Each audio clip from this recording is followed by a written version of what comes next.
Confira agora a entrevista completa do pesquisador Irlan Simões.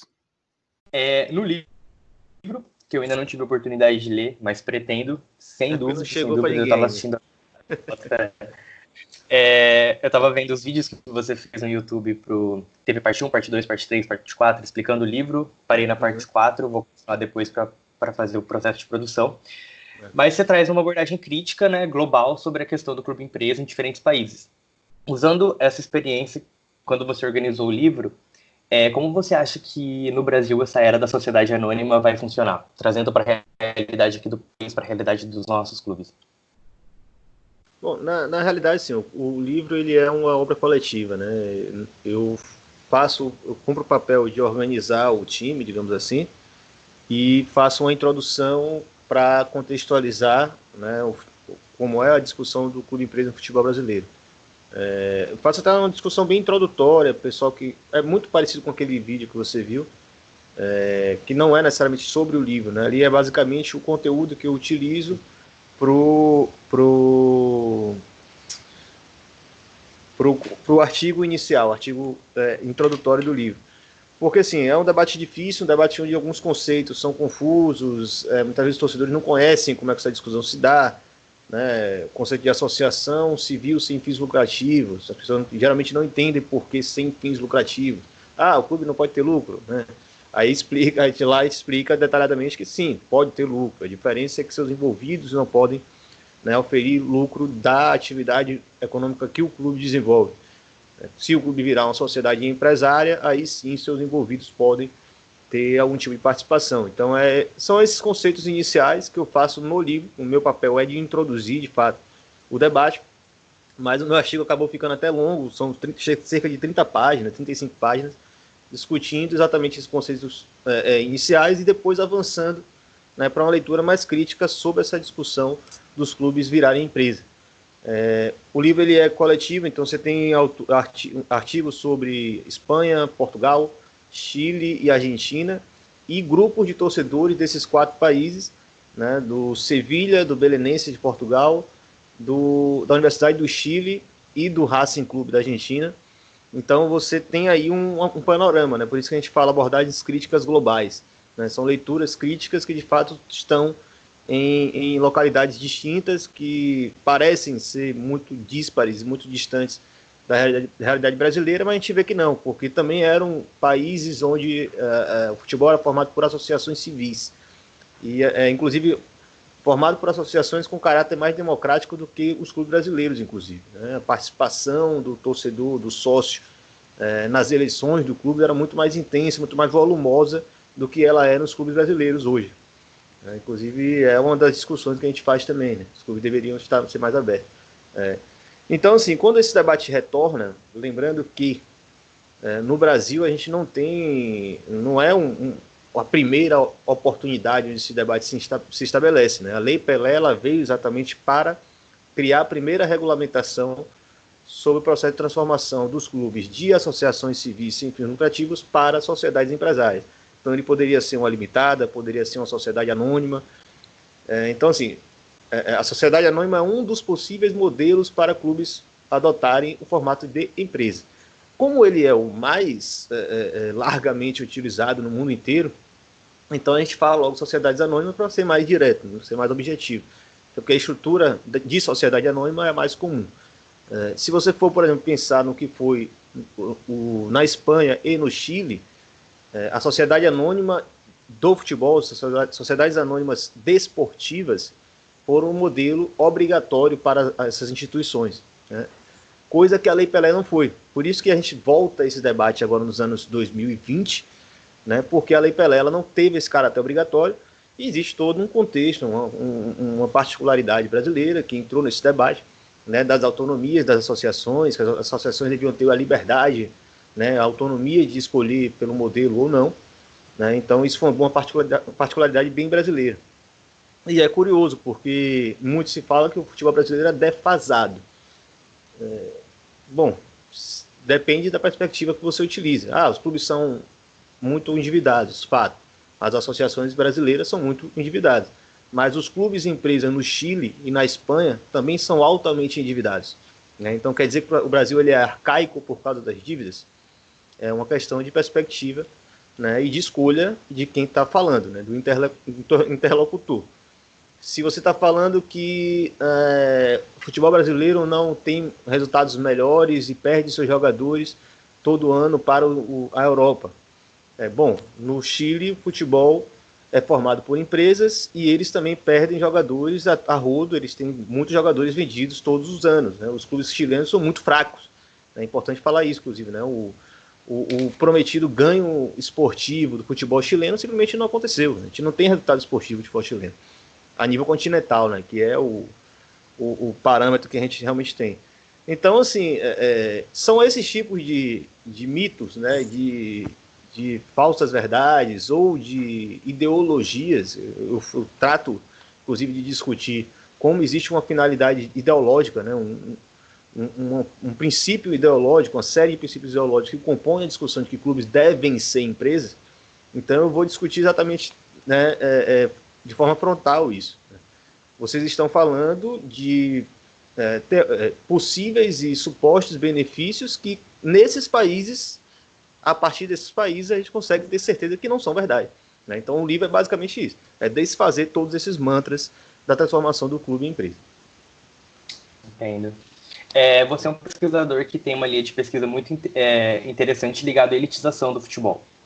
Hoje a gente já presencia uma distância dos clubes com seus torcedores da classe C e D. A sociedade anônima ela pode fazer com que esses clubes sejam direcionados a uma classe mais elitizada, excluindo definitivamente ou ainda mais esses torcedores de classes socioeconômicas mais baixas?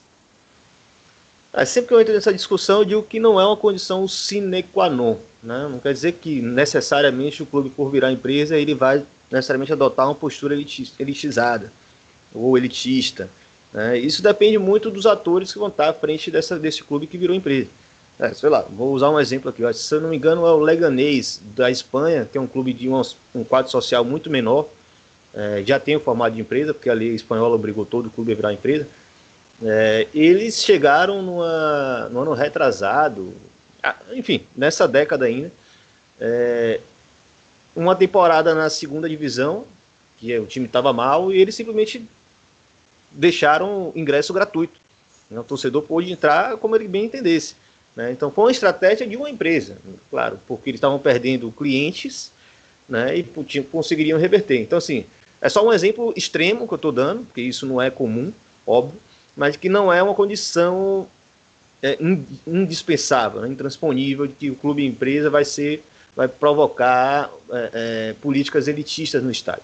No entanto, se você observar, do ponto de vista da lógica de que um clube vira empresa, seu torcedor necessariamente ele passa por um processo de clientelização, é uma lógica muito parecida com o que acontece com as arenas multiuso. Você poderia ter uma arena multiuso sem arenizar o público das arenas. Eu sempre friso isso nas discussões. No meu livro eu discuto isso longamente. A arena multiuso não é só um prédio, não é só um edifício, né? Não é só um novo estádio com teto bonito, com cadeira de plástico, com um novo conceito. Ele é um conceito de consumo também, né? Principalmente conceito de consumo. E para atingir o objetivo desse novo conceito de consumo, você precisa substituir o público tradicional dos estádios. Porque se você tinha ali as classes C e D, como você bem colocou, esse é um contingente de possíveis ocupantes de lugares no estádio que não tem dinheiro para comprar um cachorro-quente de R$12, de pagar R$15 num latão de cerveja, de pagar ingressos muito caros também. Então você seleciona o público para que você dê serviços mais caros. A arena, o modelo de arena pensa nisso. Se você trouxer isso para um clube quando ele vira empresa, você também pode acreditar que a ideia da clientelização do público também vai se estabelecer, né? Então, assim, não é obrigatoriamente certo que isso vai acontecer. Mas, uma vez que você está falando da clientelização do torcedor, sim. Você não está falando do torcedor como membro do clube, como aquele que você vai trazer para dentro por uma relação de pertencimento, de afeto. Você vai lidar com o cara, calculando até onde ele pode gastar, e se é ele mesmo que você quer dentro do seu estádio para gastar tanto quanto você quer. Então, de fato, é um elemento importante de se observar. A precisação do Pacaembu com os preços da área de alimentação e tudo mais pode ser um exemplo dessa clientelização dos torcedores que antes frequentavam o estádio, agora vai ter uma mudança nesse perfil?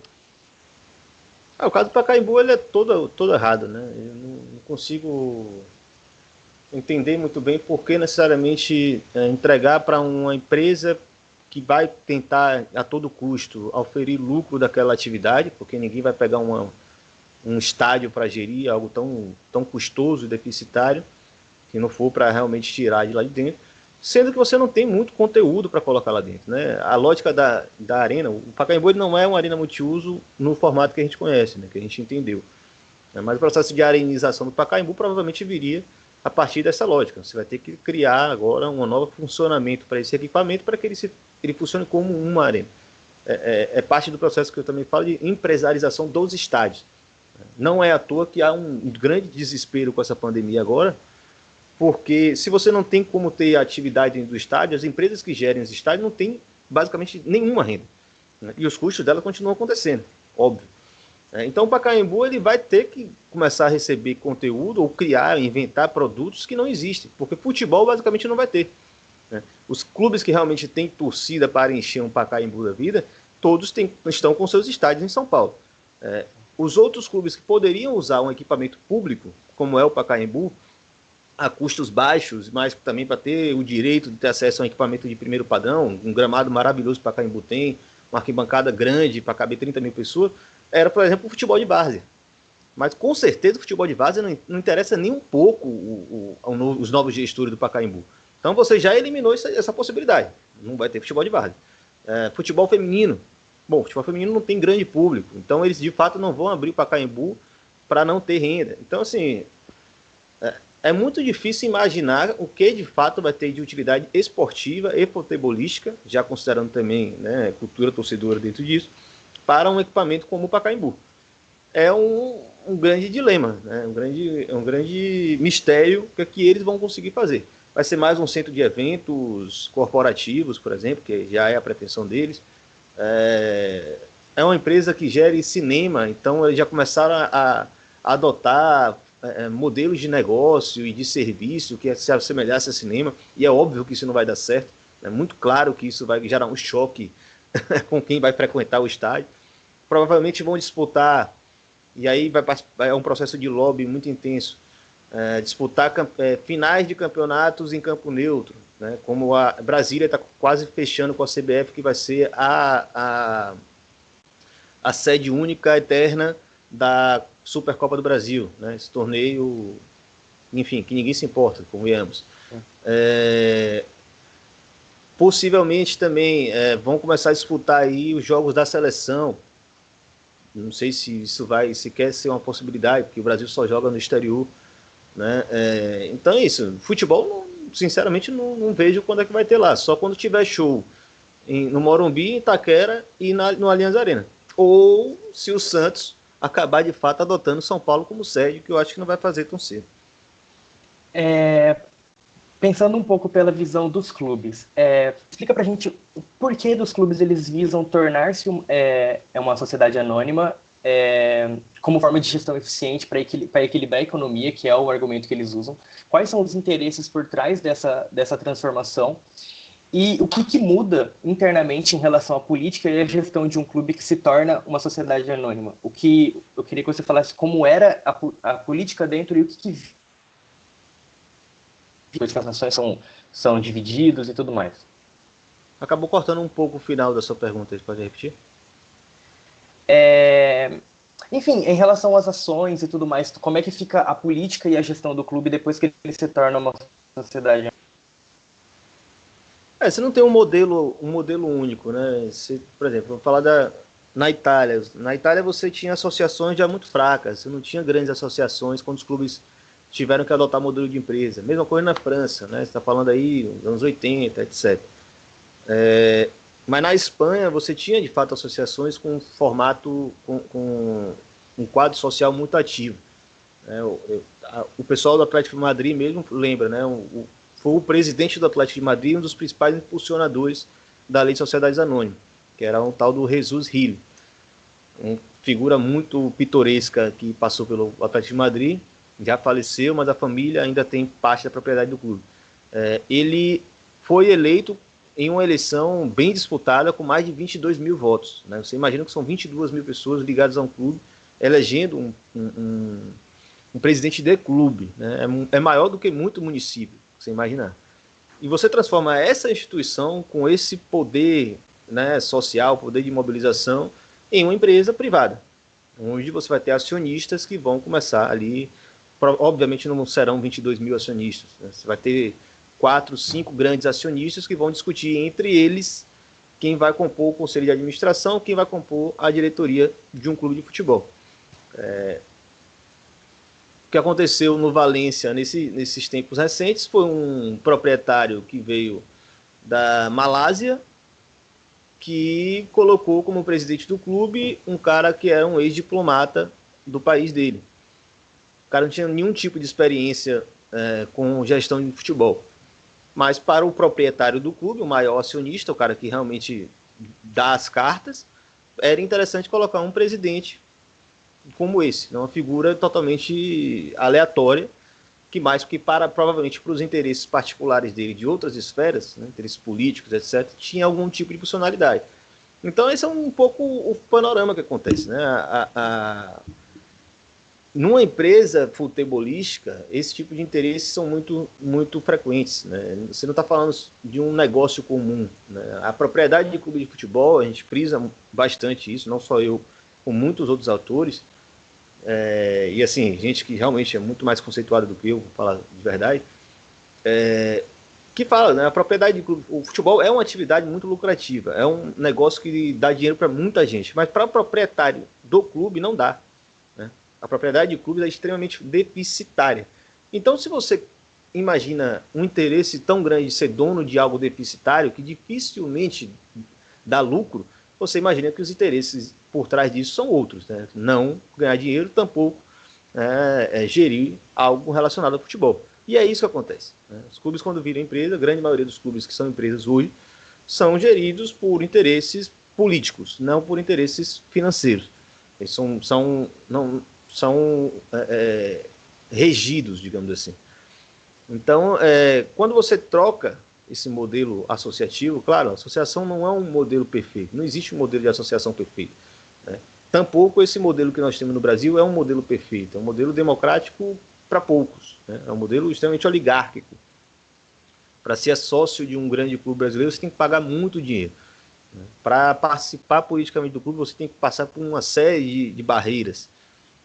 Ainda que você seja candidato de um clube, você não pode compor um conselho sendo um opositor da diretoria de plantão. Então os clubes brasileiros são extremamente oligárquicos, também não interessa em nada para quem fala contrariamente aos clubes de empresa. São só 2 tipos de apropriação de uma instituição social e cultural gigante como é um clube de futebol. Mas a questão que a virada do clube para o formato de empresa é que a propriedade você não contesta.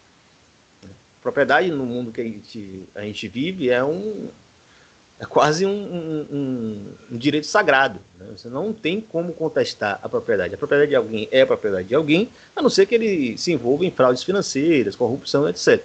Mas é impossível você interferir ou participar de uma sociedade anônima se você não for um acionista. E para ter um poder de participação numa sociedade anônima, você tem que ser um grande acionista. Você tem que ter uma participação acionária grande o suficiente para você ter peso numa assembleia de acionistas. Então, é o que acontece. Então, muito se fala dos bons casos. Né? Quais bons casos? Né? Um Manchester City, um PSG, sei lá, nem tem tantos casos. Né? Agora, o Newcastle United, provavelmente vai ser o novo rico do futebol europeu. Pô, esses casos são extremamente raros. Né? Se você pegar o panorama geral do que acontece nos clubes de futebol geridos como empresas, com proprietários, você vai ter 40 falências na Espanha em 20 anos, você vai ter mais de 20 pedidos de recuperação judicial no Chile, você vai ter quase 50 casos de falência na Itália, na verdade, falência na Itália, na Espanha, o pedido de recuperação judicial. Você vai ter exemplos como o próprio Newcastle, que passou 13 anos como proprietário, que não fazia nada a favor do clube. Então, assim, por que não olhar o lado negativo? Né? Por que não olhar a realidade concreta de clubes que não são esses clubes galácticos, né, com sheiks árabes. Até porque não tem shake árabe para todo mundo, importante lembrar. Então é esse tipo de movimento que convenhamos, acho que muita gente não faz esse tipo de raciocínio por desonestidade intelectual, porque eles sabem, né, muitos dos defensores do modelo de clube-empresa sabem que isso é a realidade do futebol no mundo todo hoje. Como você mesmo falou, muitos clubes na Inglaterra, Itália, Chile e demais países se tornaram sociedades anônimas anos atrás para melhorar as finanças e equilibrar a economia, só que de fato isso não ocorreu e alguns estão hoje até pior do que estavam antes de serem administrados como uma empresa. Quando o clube ele vira uma sociedade anônima e continua endividado, qual seria a solução a partir disso? Como você disse, a propriedade é uma coisa que você não se contesta. O que os torcedores de clubes e empresas que se veem ainda endividados, quais as possibilidades que eles têm de poderem ver o clube numa situação melhor um dia? Mudar de proprietário. Geralmente o que acontece nesses casos é o antigo dono repassa a empresa basicamente pelo valor das dívidas dela. Então você tem um novo proprietário que vai sanar as dívidas, vai resolver esses passivos e vai meio que limpar o clube. Se ele for um bilionário, né, como um Abramovich da vida, que o dinheiro todos sabiam que era ilícito, mas era um saco sem fundo de dinheiro, ele vai lá conseguir fazer grandes investimentos, ganhar dinheiro, né, até para atingir os objetivos dele, que não tem nada a ver com futebol. O objetivo dele não são ganhar dinheiro com futebol, ele só gastou. Assim como o City gastou bastante, muito se fala que o City agora tem uma atividade equilibrada. Bom, a gente sabe que não é, né? Quando precisar, eles vão comprar inúmeros jogadores no resto do mundo, mas tudo bem. Aí o que acontece quando o clube vai à falência? Geralmente um clube como empresa, o antigo dono, ele entrega para quem queira aí resolver as dívidas. Na Itália, era tão comum clubes quebrarem que se criou uma lei para facilitar o processo de falência de clube, né? Então já explica um pouco aí que não é bem assim.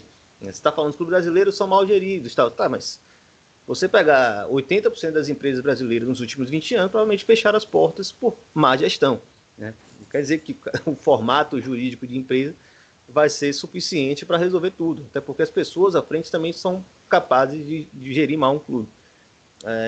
Mas é isso que acontece. Na Itália, os caras simplesmente entregavam o clube para a justiça e falavam: se vocês puderem, resolvam os passivos que eu tenho com credores, com distribuidores, com fornecedores, etc., porque eu não tenho como pagar. Então, o clube não gerou a receita suficiente para que eu pudesse pagar essas dívidas. Entrega na mão de Deus e vai. O clube simplesmente some do mapa, o clube fecha. Se alguém depois se interessar em pegar a história do Parma e criar um clube com, sei lá, era Atlético Clube Parma, agora você cria um tal de Mágico Parma. Isso é real, isso não é invenção minha, não. E você vai tentar convencer a federação, vai tentar convencer os torcedores da cidade que aquele é o novo Parma que as pessoas devem seguir. É muito difícil você acreditar em algo assim, né? Para mim, o meu clube teria morrido, simplesmente teria morrido, não existiria mais. Ou eu abandonaria o futebol, ou ia procurar um clube que eu mesmo construísse, porque eu estava tão desiludido. É isso que acontece, né? Na Espanha tem um caso do Salamanca que é muito interessante. Aconteceu isso, né? O clube foi apropriado por um grupo que não interessava aos torcedores, eles criaram um clube menor, uma divisão inferior, e provavelmente estão muito satisfeitos com isso. Se eles queriam ali resgatar a ideia de um clube que eles se identificavam, né, o pertencimento deles, a participação dele, serviu, né? Provavelmente existe esse Salamanca aí, que deve atender os interesses de torcedor dele. No Brasil, eu imagino que se um clube vai à falência no Brasil, ninguém vai se dar muito trabalho de resgatar. Talvez esse também, então, seja o maior perigo de um clube se tornar uma sociedade anônima, essa questão de que os investidores eles não têm retorno financeiro, então o retorno que eles têm é de capital social, político e tudo mais. Se em algum momento ele cansa daquela empresa e ele decide que ele não vai mais investir dinheiro nela, simplesmente a propriedade é dele, ele faz o que ele quiser, aquele clube, aquela empresa, no caso, pode ir à falência porque ele simplesmente cansou de brincar de dono de um clube. Esse, então, talvez seja o maior perigo dos clubes e empresas. Esse é o maior perigo, com certeza. Com certeza. Eu vou citar o caso do Málaga, eu acho que é o caso que mais ilustra isso. Até porque teve o sonho de Ícaro, do torcedor do Málaga, e hoje é o desastre que é. O que aconteceu com o Málaga? Eu não lembro, vou lembrar as datas precisamente, mas em 2012, salvo engano, aparece o Sheik Al Thani, né? da família real do Catar. Ele com os empreendimentos que pertenciam a ele como membro da família, na família real, na verdade, do Emirado, né? Ele comprou o Málaga e ele tinha interesse em desenvolver grandes empreendimentos imobiliários, principalmente, mas em outras áreas também, numa região muito turística da Espanha. Né? Málaga, tem outras cidades, umas praias ali pela região, daquela região da Andaluzia, que tem um potencial turístico imenso. Mas existem leis, né? Então ele comprou o Málaga, derramou dinheiro no futebol do Málaga, contratou jogadores que o Málaga nunca teria visto na vida e chegou até uma quarta de final de uma Champions League, salvo engano. Naquele nível que ele já estava, né, digamos, prestígio na sociedade da Andaluzia, ele começou a levantar os empreendimentos dele e atrair acionistas, atrair investidores para os seus empreendimentos. Os valores que envolviam esses empreendimentos, outros que não o próprio Málaga, com certeza superavam o que ele investiu no Málaga em 10, 15, 20, 100 vezes. É óbvio, né, que o interesse dele era nesse sentido. Então você imagina um membro da família do Emirado do Oriente Médio, do Emirado do Oriente Médio, se deslocando para a Espanha e se tornando uma pessoa com prestígio político e financeiro para desenvolver grandes empreendimentos. Né? O Málaga era um instrumento para que ele pudesse fazer isso. E foi esse sonho de Ilka, né? O torcedor do Málaga, esse foi maravilhoso. Até hoje, se você for provocar essa discussão nas redes sociais, as pessoas vão falar, mas o Málaga nunca tinha sido um clube com esse tamanho e tal. Bom, o que acontece depois é que os planos dele são frustrados por causa das leis espanholas, porque ele queria construir um arranha-céu na frente do mar, e na Espanha isso não é permitido. E ele se frustrou, ficou indignado com aquilo e começou a desinvestir no Málaga. O Málaga caiu de divisão, todo mundo sabe disso. Ele abandonou aquele projeto daquele clube que ele dizia que ia levar, né, para o topo do futebol espanhol. Hoje o Málaga é menor do que era antes dele, fora o seu sonho de Ícaro, e os negócios dele estão travados. Enquanto isso, a família que comanda o Emirado do Catar está usando o dinheiro, né, o fundo soberano do Catar, para botar dinheiro no Paris Saint-Germain. Né? E ele fica tentando se defender falando isso. A diferença lá é que é o dinheiro do Estado, aqui é meu dinheiro. Né? E de fato, ele não tá errado. O que acontece é que ele continuou dono do Málaga, mesmo sem mais aquele objetivo de botar dinheiro no clube. Né? Então, por isso, pequenos acionistas, torcedores, antigos sócios se insurgiram contra ele. E aí? Né? Novamente, a propriedade não se discute. A propriedade não se contesta. Ele é o dono do Málaga. Acabou. O que a gente vai fazer com relação a isso? A justiça interferiu. Acharam uma alegação de que ele se apropriou indebitamente dos recursos da sociedade anônima para gastos da própria família, etc. Não sei nem se isso é verdade, mas foi a única forma que encontraram de arrancar ele de dentro do Málaga. E isso, convenhamos, talvez aí é a briga de cachorro grande na justiça, mas na lógica real, ele é o dono do Málaga. Não se discute isso. Se você acha isso bom ou ruim, eu sugiro que você seja torcedor do Málaga para saber se isso é bom. A gente tem aqui dos Corinthians, Cruzeiro, nem se fala, entre outros, muitos clubes com que divulgaram o balanço no final do ano e as dívidas eram muito grandes. Eu sei que essa pergunta ela depende de clube para clube, ela depende de caso para caso. Mas quais seriam, então, as possibilidades de solução para a crise financeira dos clubes que ainda são associações civis? É aquela coisa que eu sempre falo nessas discussões também, né? Não é só ser contra clube-empresa. Né? O que a gente tem no Brasil não nos serve de forma alguma. Né? O debate tem que ser propositivo. Não é só impedir que meu clube vire uma empresa se eu vou continuar tendo as mesmas figuras, as mesmas famílias, as mesmas oligarquias de sempre comandando aquela instituição, muitas vezes se beneficiando também financeiramente dela de forma ilícita, importante dizer, e política também. Né?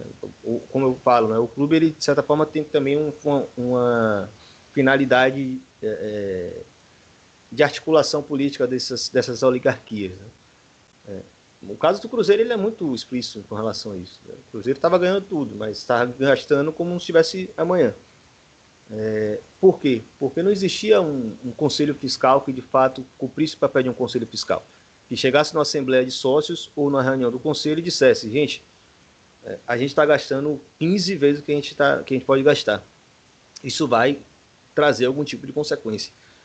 Eu gosto sempre de frisar isso. A gente criou na bancada o podcast em abril de 2018. Um dos primeiros podcasts que a gente gravou, salvo engano, foi o oitavo, foi o sexto, foi com Eric Rezende, de um grupo chamado Resistência Azul Popular, né, que é um grupo que constrói uma organização maior chamada Democracia Celeste. E lá em junho ou julho de 2018, ele explicou para a gente como funcionava o Cruzeiro e a gente falou, isso aí, muito provavelmente, isso vai estourar daqui a 10 anos. O Cruzeiro estourou um pouco mais de um ano depois, né, porque não tinha como aquilo acontecer. O que a gente está falando é de uma instituição extremamente oligárquica, fechada. A gente brincou lá naquela oportunidade que o Cruzeiro parece uma loja maçônica, né, para você se tornar uma figura com direitos políticos no clube. Você tem que passar por uma série de provações, é quase um ritual religioso, porque você tem que ter um sócio que te ateste, você tem que ser conselheiro por tantos anos, você tem que ser... Enfim, é quase impossível você ser um presidente do Cruzeiro se você não tiver 30 anos de rodagem, pagando muito caro pela associação no clube. Ou seja, uma oligarquia fechada. Isso não interessa o torcedor, isso não tem como dar certo. Então, o resultado disso é muito consequência desse modelo de associação, que também não interessa a ninguém. Adotar, né, ferramentas que impeçam que coisas como aconteceram com o Cruzeiro, aconteceram com o Corinthians, por exemplo, ou está acontecendo recentemente com o São Paulo também, né, depende de uma série de amadurecimentos dessa associação, mas boa parte disso só vai acontecer com uma associação democrática, que passe pelo crivo do seu sócio. Né? Você está falando de um Cruzeiro que elege presidente com 500 votos. Eu falei agora do Atlético de Madrid que elegia com 22 mil votos. Você vê a disparidade da participação do associado. Quantas pessoas de fato decidem isso? E quanto menor o quadro eleitoral, né, esse número de cidadãos, é óbvio que as negociatas vão se tornar mais espúrias. Né? Se você tivesse 20 mil cruzeirenses elegendo o presidente, dizendo, não, você é do grupo que meteu mão no dinheiro do clube no ano retrasado. Você é do grupo que pegou os direitos econômicos dos jovens de 12 anos e prometeu para um empresário que tinha emprestado dinheiro para o clube. Né? Isso não aconteceria. Né? Claro, sozinha o direito a voto não dá resultado, mas assim, você estabelece uma nova cultura política, uma nova cultura, né, de respostas e cobranças, de fiscalização, que pode de fato dar resultados melhores, que inclusive um clube como empresa. Porque ninguém vai ser um dono eterno de um clube associativo. É essa a grande chave da questão. Né? Mas com 2 mil pessoas decidindo, com certeza não é suficiente. A gente tem um dos maiores clubes no Brasil que estão querendo virar clube empresa é o Botafogo. A gente tem o Atlético Goianiense agora também e tudo mais. Para o torcedor do Botafogo, que é o clube de maior expressão no Brasil, que tem se declarado mais positivamente a esse modelo, para o torcedor do Botafogo, qual modelo está sendo adotado pelo Botafogo e quais são os problemas desse modelo? O que o torcedor do Botafogo ele pode esperar caso o time se torne realmente uma sociedade anônima a partir do modelo que está sendo implementado, a partir do projeto de lei que está sendo votado e tudo mais? O caso do Botafogo ele é difícil até de começar a conversar, porque você vai ter botafoguenses que até concordam com a abordagem que a gente faz, né, a abordagem crítica que a gente faz sobre o clube empresa, mas é muito difícil realmente pensar uma saída para o clube que tem aí 800 milhões, quase 1 bilhão de dívidas. Né? O Botafogo realmente tem uma situação que é muito difícil de resolver esses problemas. Qual é a grande questão? Aí vão 2 conselheiros influentes, pessoas bilionárias como os irmãos Moreira Salles, que são de fato, né, pessoas influentes dentro do clube, são sócios, são conselheiros, e eles sugerem que o clube vire empresa. Bom, historicamente, clubes de futebol contaram com a boa vontade e o bom humor dos seus associados. Né? Isso é extremamente comum no futebol desde a sua fundação. Até hoje, assim, considerar os clubes e empresas só conseguem se manter vivos porque o cara está botando dinheiro, injetando dinheiro, independente dos resultados financeiros negativos. Por que os Moreira Salles não se colocaram como uma solução? Eles se colocaram como intermediário de um processo de transformação do clube em empresa. É isso que fica muito a dúvida. Né? Eles não estão sugerindo que se resolva o problema do Botafogo. Estão sugerindo que o Botafogo tenha donos. Né? Claro, o modelo que eles sugeriram ali na consultoria que teve é de uma concessão, né? Uma sociedade de propósito específico. Em tese, ele teria ali 15, 20 anos de gestão, não lembro agora qual foi estabelecido. E no final desse período poderia ser renovado ou devolvido para a associação. Só que, assim, a gente sabe que esse tipo de ferramenta, na verdade, serve mais a quem está botando dinheiro do que ao clube, né? Mais ao grupo de investidores do que ao clube. A ideia é que esse grupo, esse conglomerado de bons botafoguenses abnegados que vão botar dinheiro nessa empresa, eles vão resolver as dívidas, eles vão ajustar a casa, né, alinhar as finanças, e em tese eles não vão querer ganhar dinheiro em cima disso. Né? Não é verdade, né? Eles vão tentar, não vão conseguir porque o futebol realmente não dá muito dinheiro não. Mas assim, a solução dos Moreira Salles, por exemplo, podia ser, bom, nós somos grandes acionistas do Itaú, a maior instituição financeira do país. Eu posso me eleger presidente do clube, não ser dedicação exclusiva, colocar, né, uma equipe de profissionais qualificados em todos os segmentos que existem no clube, né, um bom diretor de futebol, um bom diretor de marketing, um bom diretor de comunicação, um bom diretor financeiro, montar um sistema qualificado de compliance, controller. Ele poderia ter se proposto a fazer isso, né? Ou até ser o financiador desse processo de transformação do clube, porque eles têm dinheiro, eles poderiam ter feito isso a favor do Botafogo. E nesse processo, eles abrem uma linha de crédito, ou buscam, né, se articulam da forma que eles podem, tentam resolver essa dívida do Botafogo, rolar ela, esticar ela, e garantir que o clube tenha capacidade de investimento em bons times para ganhar bons resultados. Mas não, eles não sugeriram isso. Eles sugeriram entregar o departamento de futebol profissional do Botafogo, que, convenhamos, tem total capacidade, né, de vender muitos jogadores para o exterior, e esses pretensos investidores devem estar de olho nisso, e não na resolução dos problemas do clube. E se der errado, o Botafogo sai muito pior do que entrou. É importante falar isso. Né? Estão levantando a possibilidade do clube ter, agora na lei de Rodrigo Maia, né, a lei Pedro Paulo, que Rodrigo Maia participa junto. A recuperação judicial.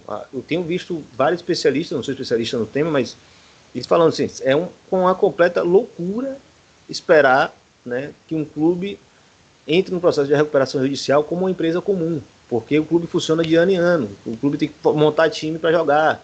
Né?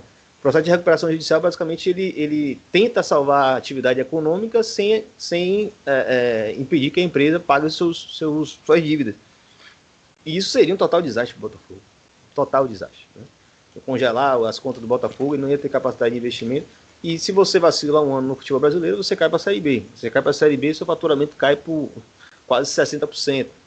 Né? Então, assim, eu realmente achava que os Moreira Salles não saíram desse processo com uma solução mais criativa. Né? Essa solução que eles deram é possível que dê muito errado. Tem outro clube que também tem interesse, e aí é um modelo que a gente tem que prestar atenção, que é o São Paulo. O São Paulo estabeleceu em reunião de conselho que caso o clube adote um modelo de empresa, né, de sociedade empresária, que seja uma sociedade anônima, onde a associação ela é a sócia majoritária. Né? A empresa ligada ao clube nunca deixaria de ser controlada pela associação. É um modelo que eu acho muito mais justo. É um modelo semelhante ao que é feito na Alemanha?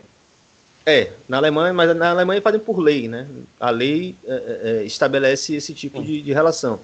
Mas você tem aqui o Botafogo de São Paulo também já faz isso, o Botafogo de Ribeirão. Eles criaram uma SA, 60% pertence à associação, 40% pertence a um grupo de investidores, né? Um único grupo. Aí tem um conflito inerente no processo de uma empresa, né? É importante até destacar isso. Um dos pontos que eu levanto no livro, eu levanto assim, 8 pontos que compõem o escopo ideológico de quem defende o clube como empresa. Né? Essa ideia da transparência, essa ideia do ganho de competitividade, e aí para a gente sair destrinchando e desmontando essas ilusões. Uma delas é a questão da política, né? Muitos dos defensores do clube empresa, eles falam que a política é algo nefasto dentro das associações. Como a gente estava discutindo agora, realmente, existe toda uma problemática de como as associações estão estabelecidas no Brasil, serem muito fechadas, serem passíveis de conchavos políticos que não interessam à associação, mas aos indivíduos. Mas uma sociedade anônima, ela vive de conflito, ela vive de problemas, de divergência de interesse. Até porque são interesses privados, é dinheiro envolvido, não só uma relação de um clube de futebol que tem que levantar taça, né? O que acontece hoje no Botafogo de Ribeirão Preto é muito isso, né? Há um desacordo total entre o que o clube quer e o que os investidores querem, né? Mesmo com o contrato estabelecido. O que você vê em grande medida nos clubes de Portugal é exatamente isso, né? Porque lá também a associação pode ter participação. A associação entra em confronto com os investidores o tempo inteiro. Mesmo clubes que têm não têm uma associação como acionista, são só acionistas de fato, né, maiores ou menores, sei lá, vou usar o caso do Sevilha. O Sevilha, você teve um momento histórico onde os acionistas entraram entre si em batalha judicial. Quer dizer que isso não atrapalha? Não, o clube de futebol. Então esse é outro ponto também que é fundamental. Eu vejo como mais benéfico se os investidores de fato entrarem como investidores, bota dinheiro e espera tirar quando for possível, né? E não se tornem donos eternos de uma instituição como um clube de futebol. Mas então quer dizer que mesmo nesse modelo em que a associação civil ela detém maior parte das ações, vai gerar conflito, não vai ser um modelo perfeito, porque muita gente acredita que a partir do momento em que o clube detém mais ações e é ele quem manda, tudo bem. Mas mesmo nesse modelo há conflitos, há pontos negativos, então. Muito, muito. Na Alemanha você tem o caso do Hannover, que é clássico. Porque assim, também, né, o caso alemão é complicado porque existe uma lei que os torcedores defendem, mas os investidores criticam, né? Alguns não falam abertamente para poder, né, evitar ali algum tipo de confronto, de conflito. Mas há um lobby muito intenso na Alemanha para que essa lei dos 50% mais um seja derrubada, né, e esses investidores de fato se tornem proprietários dos clubes. Isso piora quando você tem o caso do Hoffenheim, que foi uma liberação da federação, que é uma burla total ao que a lei estabelece, e você tem o Red Bull, né, que é uma burla pior ainda, né, quase uma fraude no que eles fazem dentro da lei alemã. Mas no caso sei lá, se isso estabelecesse no Brasil, por exemplo. Não, vou usar o exemplo chileno, onde os clubes ainda têm algum tipo de participação. São conflitos que acontecem o tempo inteiro, né? Acontece o tempo inteiro. É essa também a ilusão. Porque se o cara botou o dinheiro, então ele está sendo movido por interesses financeiros. Logo ele não vai fazer loucura. Logo ele não vai cometer erros. Logo ele vai pensar na viabilidade financeira do negócio. E não é assim que funciona, né? Os clubes chilenos, por exemplo, eles foram dominados por grupos políticos, grupos eleitorais, de fato. Não tem nenhum tipo de relação do empresariado que está botando dinheiro no futebol chileno com esperança de tirar. Assim, não tem. Você pega os casos concretos da Universidade do Chile, do Colo-Colo, que são os maiores clubes locais, o interesse daqueles que se tornaram proprietários era de se eleger. E elegeram um presidente, né? O Sebastián Pinheira foi presidente da Blanco e Negro S.A. para virar presidente do Chile, né, da República Chilena. Isso é uma loucura, né? Imagina isso no Brasil, né? Um clube também do Flamengo tendo um proprietário. Esse cara nunca vai ser preso, esse cara vai ser o dono do país, né? Você falar de 55 milhões de pessoas apaixonadas por futebol que vão endossar o que ele fala porque ele é dono do Flamengo, ele é dono da paixão dessas pessoas, né? Hoje o Landim conta com total prestígio, mesmo mandando os clubes entrarem em campo em plena pandemia. Imagina o dono do clube, o que ele não consegue fazer. E é isso, né? É isso que acontece. Irlan, é isso, tem muita coisa pra gente falar, é gigantesco o assunto, muito grande. mas não vou tomar mais seu tempo. Eu quero só saber se você tem mais alguma coisa para falar, algum resumo da sua opinião real, não sei, falar mais alguma coisa sobre o assunto. Tem? Não, eu fico sempre frisando, né, que torcedores se apropriem dos seus clubes, né? Eu falei agora há pouco, não é só ser contra o formato de empresa, né? O formato que as associações brasileiras têm hoje, a grande maioria delas, formato oligárquico, né? Fechado, elitizado, né? Ele também não contempla os interesses dos torcedores, também não vai resultar em coisa boa nunca, né? Porque há um outro tipo de apropriação privada de uma instituição grande como o clube. Eu falo sempre que os torcedores devem se enxergar como produtores do seu clube, como proprietários dos seus clubes, né? Para isso, você tem que criar as ferramentas políticas necessárias para que eles tenham essa participação. O sócio tem direito a votar, o sócio tem direito a compor o conselho, você tem um conselho fiscal que de fato fiscalize e participe desse processo, você tenha instrumentos jurídicos onde você possa punir dirigentes, né, em flagrante caso de gestão temerária ou de apropriação indébita dos recursos do clube. A gente não tem essa série de estruturas, né, favoráveis a uma estrutura democrática no Brasil. A gente perdeu, inclusive, uma janela de oportunidades que foi o Profut. O Profut ele era um sistema de compensação, né? Você pode refinanciar suas dívidas desde que você adote alguns elementos, algumas mudanças na estrutura do seu clube. Você tem que ter mais transparência, tem que ter demonstrativo financeiro, etc. Não quer dizer que funcione, mas é um formato que a gente devia ter atentado naquela época, devia ter avançado. Não avançou, e vem agora uma nova janela para isso. Com certeza, não é a transformação de clubes em empresa que vai tornar isso uma realidade. Pelo contrário. Então, fica aí o livro, comprem um livro, leiam o livro para perceber como o buraco é mais embaixo, né? A realidade não é como estão trazendo para o Brasil os grandes influenciadores, colunistas de futebol negócio, jornalistas, etc. Beleza? Última coisa, quando que o livro vai estar disponível para a gente comprar? Como é que vai ser? Você falou no começo que ele ainda não está disponível. Porque tá na gráfica, a gráfica ainda não enviou o modelo final, né? Você tem que fazer a revisão, enfim. O processo de produção de livro é bem complicado.